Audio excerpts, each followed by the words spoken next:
वर्णानाम् अर्थसंज्ञानां रसानां छन्दसामपि मंगलानां च कर्तारो वन्दे वाणी विनायको भवानी शंकरो वन्दे श्रद्धा विश्वासरूपिणो याभ्यां विना न पश्यन्ति सिद्धशान्तस्थमीश्वरम्।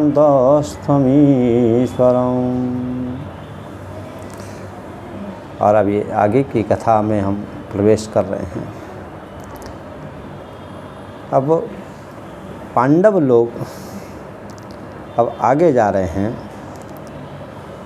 आगे महाराज क्या है कि द्वैत वन में पहुँचे। पहले काम्यक वन में थे, अब काम्यक वन से आगे क्या द्वैत वन में जा रहे हैं। तब है द्वैत वन पांडव गयों मार्कंडेय मुनि दर्शन दयों। नारद आदि सुनिया तब पांडव गए द्वैत वन जवई। तहाँ बसे बहु विषय समा जाए पांडव शोक मिटवे सब काजा। द्वैत वन में पांडवों को मार्कंडेय मुनि के दर्शन हुए और इस प्रकार से नारद मुनि को समाचार मिला कि पांडव द्वैत वन में पहुंच गए हैं। तो नारद मुनि वहां आ जाते हैं और वहां बहुत से ऋषि मुनि वहां आ गए। एक संत समाज हो गया है जो कि पांडवों के दुख हरने के लिए सब वहाँ पर क्या है कि आ गए। फिर वहाँ पर क्या है बात करते हैं महाराज। सभी जो ऋषि मुनि उन्होंने कहा कि ये जो अंध नृपति कछु कहो न आई, क्योंकि राजा जब अंधा है तो अंधी नगरी चौपट राजा। तो इसी प्रकार से महाराज क्या है कि उन्होंने आपके साथ में ये सब कपट किया है। अब यहाँ द्रौपदी ने युधिष्ठिर महाराज युधिष्ठिर से कहा है कि महाराज आप क्यों चुप हो रखे हैं। हमारे साथ में भीमसेन, सब्यसाची, अर्जुन धीर वीर हैं जो कि शत्रुओं का क्षण भर में क्या है को समाप्त कर सकते हैं।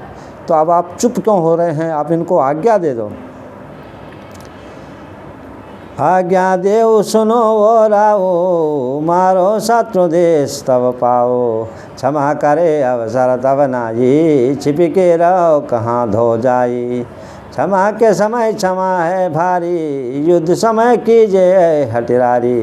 राजधर्म छठी के कर्मा मारो शत्रु किन कुकर्मा। जिन्होंने इस प्रकार से कुकर्म किए हैं और जो शत्रु हैं उनका तो संहार कर देना चाहिए। आप इनको आज्ञा दे दीजिए। ये शत्रुओं का क्या कि क्षण भर में पल भर में क्या है कि संहार कर देंगे। इसी प्रकार से महाराज क्या है कि राजा युधिष्ठिर ने कहा ये क्रोध सम पाप नहीं राजा कयो बुझाई। क्रोध किए पुण्य धर्म नहीं भासे पांडवराई। क्रोध भी एक बहुत बड़ा पाप है। ये राजा ने रानी द्रौपदी से कहा।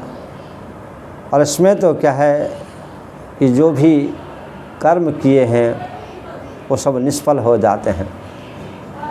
तो यहाँ रानी द्रौपदी ने कहा आपने इतने यज्ञ किए, इतने सब पूजा पाठ किया है, परंतु वो उसका फल हमें यही मिला है कि आज हमें वन वन भटकना पड़ रहा है।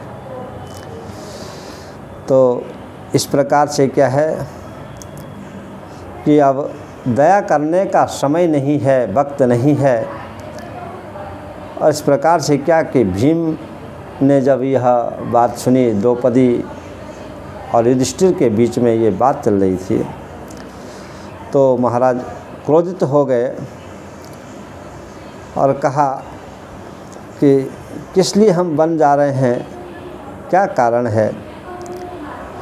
सुनत भीम क्रोधित हो गयो, धर्मराज सन बोलत भयो, जो पै धर्म महासुख पाए, तो वन मध्य हेतु के आए।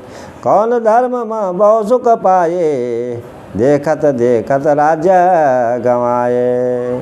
कौन धर्म दुर्योधन राव, राज्य को सुख सो सफल बनाओ। हमने जो इस प्रकार से सत्कर्म किए हैं, यज्ञ किए हैं, उसका फल परिणाम हमें आज यही मिला है कि हमें क्या है, अपना राज्य गंवाना पड़ा। और दुर्योधन ने ऐसे क्या कर्म किए थे जिसे कि पूरा राज्य मिल गया। इसी प्रकार से अब आप मुझे आज्ञा दे दो तो मैं सबका क्या है कि वध कर दूंगा। आज्ञा देव बदो सो भाई, फेर पिछले लाओ लिवाई। तुम्हें राज्य बैठा रहो राजा, ऐसा जाए करो सब काजा। अर्जुन धनुष कहें सर धारे, एक क्षण में कुरुराज संहारे। इसी प्रकार से कि अब अर्जुन ने अपना गांडीव धनुष खींच लिया, कहा कि एक क्षण में 100 भाई कौरवों को मैं समाप्त कर दूंगा। इसी प्रकार से महाराज क्या है कि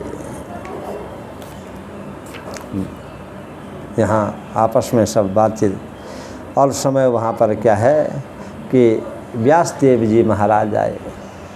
तब ताई समय व्यास आए, हर्ष हृदय पांडव समझाए। तब एक मंत्र व्यास मुनि कयो, सुन के धर्मराज सुख भयो। पुनिया मंत्र जपो तुम जाई, पारथ के सब कयो बुझाई। देव मंत्र जप के बर पयो, युद्ध जीत पृथ्वी पति होई हैं। तो व्यास देव ने वहाँ पर युधिष्ठिर राजा को एक मंत्र दिया, उनके भाइयों को ये मंत्र दिया, कहा कि आप ये मंत्र का जप करिए, जिससे क्या है कि आपका राज्य आपको मिल जाएगा और पृथ्वी का, समूची पृथ्वी का आपको क्या है कि राज्य मिल जाएगा महाराज। इसी प्रकार महाराज क्या है